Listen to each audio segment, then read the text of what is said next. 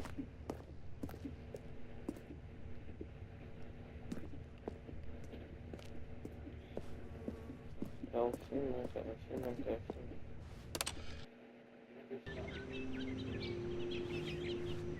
Mas como vai ficar? Negócio parado.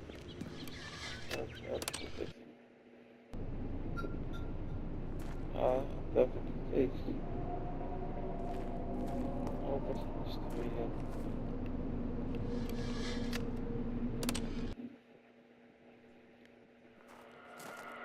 Ok? Nossa, vamos ver a gente estranho.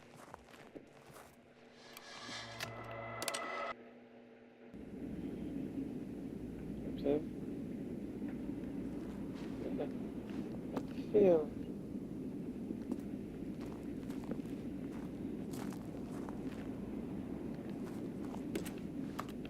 Deixa eu ver fazer de novo. O botão funciona bem. Ah, então. Deixa eu colocar aqui. Certo. Onde está?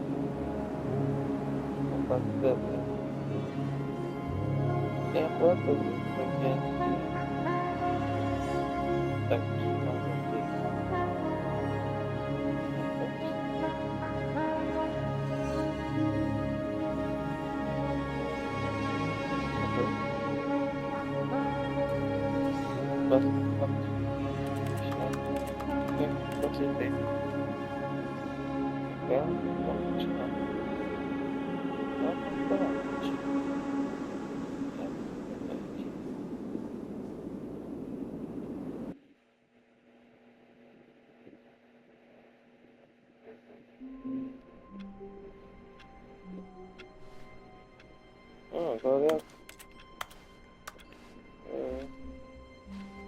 All of his co-workers were gone. What could it mean?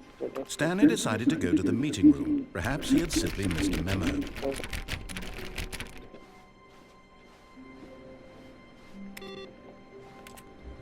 No matter how hard Stanley looked, he couldn't find a trace of his co-workers.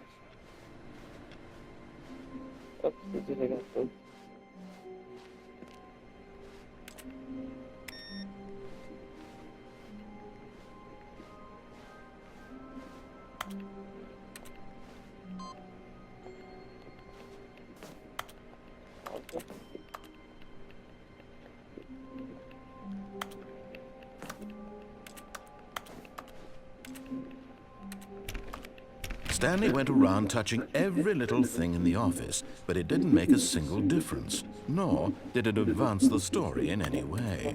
Pode, tá.